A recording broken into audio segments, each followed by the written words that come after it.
Fabrizio Romano confirms crucial Liverpool transfer stance. Liverpool face Konate contract crossroads. Amid Madrid interest, Liverpool find themselves in a familiar position, managing uncertainty around the future of a key figure, while supporters look anxiously toward the summer. Contract tension has become a recurring feature at Anfield, particularly when elite players enter the final year of their deals. The situation surrounding Ibrahima Konate has now shaped into one of the defining stories of Liverpool's early summer narrative, with renewed focus on Real Madrid's interest and the internal attempts to secure his long-term commitment. Konate's contract picture. Liverpool have already endured the sting of losing Trent Alexander-Arnold to Real Madrid last year, and whispers around Konate have grown louder in recent weeks. When a player runs down their contract, the likelihood of a departure on a free transfer increases dramatically. Negotiations concerning Konate have been ongoing, although progress is proving elusive. The fear for supporters is that the club may be preparing to see another cornerstone of the squad move on without compensation. Yet history offers encouragement. Liverpool's hierarchy showed resilience when Mohamed Salah and Virgil van Dijk reached similar late-stage standoffs. Both were eventually convinced to extend their futures. That precedent matters, particularly as Arne Slot continues to build on the strong foundations created in his title-winning first season. Van Dijk's contract insight and Madrid narrative. Insight into previous negotiations has also re-emerged thanks to Fabrizio Romano, who addressed recent claims originating in Spain about Van Dijk. In his latest video, he said, "There are some stories in Spain about Virgil van Dijk, who wanted to go to Real Madrid on a free transfer last summer. I'm aware that Virgil van Dijk really wanted to stay at Liverpool. He really wanted to be a crucial part of the Liverpool project. Sometimes the stories can be told in different ways. In Spain and in England, it's normal, but it's also normal sometimes for agents when you have a client, a world-class player like Virgil van Dijk, to reach out to clubs and understand situations. It's part of their job. But the desire of the player has always been to stay at Liverpool and to continue at the club. That must be clear." Spanish reports from José Félix Diaz linking Van Dijk with a move to Madrid were therefore greatly exaggerated. The Dutch captain himself said it was always Liverpool, a sentiment that ultimately proved accurate. The contrast between the external noise and the player's actual preference provides valuable framing as supporters try to interpret the current conversation around Konate. Konate's situation and competing narratives. Konate's circumstances are different yet comparable. Real Madrid are known admirers, and Romano confirmed this in the same update, saying, "Ibrahima Konate remains a player on the list of Real Madrid. So if Konate leaves on a free in the summer, then Real Madrid will be very attentive. For sure, he is one of the players they are monitoring." On the other side, Liverpool are still talking with his agents. So Liverpool, at this stage, have the opportunity still to talk to the player. But Konate has the opportunity to decide whether he wants to stay at Liverpool or try a new chapter. There is a lot of interest in Konate, not just Real Madrid, so for sure there would be a big opportunity, but this depends on the player. French sources have suggested that Liverpool are actively engaged in contract dialogue, and nothing definitive has emerged from the player himself. Much of the speculation is therefore based on secondary reporting rather than impartial confirmation. This is where lessons from the Van Dijk episode resonate. Not every rumor carries weight. Not every claim reflects the player's intention. Outlook for Liverpool and Konate. All possibilities remain open, and it is premature to conclude that Konate is set on departing. His importance to Liverpool's long-term structure under Slot is clear. His athleticism, tactical awareness, and partnership potential make him central to the club's defensive future. Whether he sees that future in red is a question only he can answer in the coming months. For now, context matters. Each report deserves examination, and supporters would be wise to treat the rumors with caution. Until the club or Konate speaks definitively, the story remains fluid.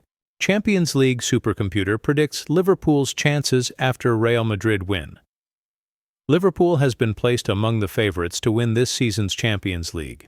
although a supercomputer is still giving Real Madrid better odds following the Spanish Giants' defeat at Anfield. Arne Slot's side strengthened its hopes of finishing in the top 8 of the league phase with a deserved 1-0 victory over Los Blancos on Tuesday, coming courtesy of Alexis McAllister's second-half header.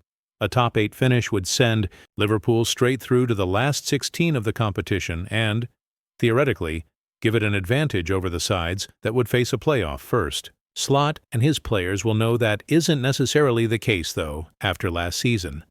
The Reds sit on 9 points after 4 games, which leaves them in a good position with 4 league phase games still to go.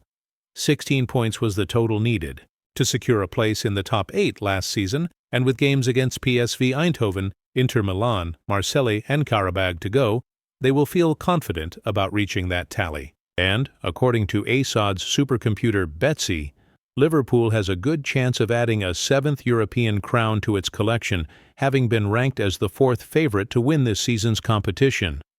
The supercomputer takes into account all match results from last season, across all competitions, preseason results, and the current season as it progresses, projecting the season based on both preseason expectations and XG earned both for and against during the season. Based on the simulations, Liverpool is given a probability of 11.8% of winning this season's Champions League.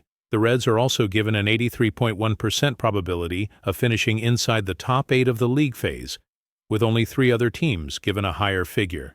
Despite losing to Liverpool this week, Real is actually ranked as the 2nd favorite for this season's competition, with Xabi Alonso's side given a 17.4% probability of adding a 16th European crown. Arsenal is considered to be the favorite to win its first Champions League title, with the current Premier League leader given a 19% probability of going all the way. Mikel Arteta's side has a perfect winning record so far in the league phase and is considered almost certain to finish in the top 8 at 98.2%. The only other side ranked above Liverpool is defending champion Paris Saint-Germain, 15.1%. Bayern Munich, who beat Luis Enrique's side on Tuesday, thanks in part to Luis Diaz, and has won all 4 of its league phase games so far, is actually only ranked as the 6th favorite for the competition at 9.8%, with Barcelona 10% ahead of it. Manchester City, 9.3%, follows closely behind, with fellow Premier League sides Chelsea 1.6%, Newcastle 1.2%, and Tottenham 0.9%, given much smaller odds. Roy Keane has absolutely no right to lecture Liverpool fans on class, and Trent Alexander-Arnold. He's at it again. The moment Trent Alexander-Arnold set foot in Liverpool again, you just knew Roy Keane would be piping up. The former Manchester United captain has had absolutely no problem voicing his opinion on the right-back over the years, usually to tell him why everything he's doing is wrong. Yet, the moment the defender leaves Anfield, Keane suddenly changes his tune. Alexander-Arnold was, of course, subjected to boos from Liverpool fans during Tuesday's Champions League clash as he returned to his boyhood club for the first time since his divisive move to Real Madrid. Keane, never one to miss an opportunity to stick the boot in, decided he would take aim at the Reds faithful on this one. The reputation of Liverpool fans is that they are loyal and a level up from most supporters, Keane said on the latest episode of Stick to Football.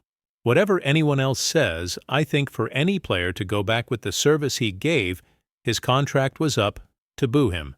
That's fine, you aren't going to argue with supporters. Liverpool fans will obviously think, we are the biggest club in the world, like all supporters. I'm not saying you give the kid the thumbs up for leaving you. But why would you go to a match and boo a lad who has played 260 or 270 games? Stats are fantastic. You don't have to wish him luck in Madrid. But to go to the effort of thinking, I'm going to boo this kid as a local lad, and Liverpool fans, for some reason, think they've got class. Liverpool fans have to have a good look at themselves. Those same supporters will scoff at the idea of being given a lecture on class from Keane, and rightly so. For years, Liverpool fans were often the only ones sticking up for Alexander-Arnold against the outspoken pundits' unnecessary barbs. This is a man who seemingly made it his mission to belittle this kid, 27 years old by the way, at every opportunity. Keane has described Alexander-Arnold as a schoolboy and someone who looks like he has never played at right back in the past year alone, and there are plenty more examples of him taking shots, even when Trent has undeniably been the best player on the pitch. Yet Liverpool fans are the ones who are told to show some class after the right back ran down his contract and decided to leave in the prime of his career, having insisted he wanted to become the captain of his boyhood club before effectively going silent in his final year. Please do us a favor.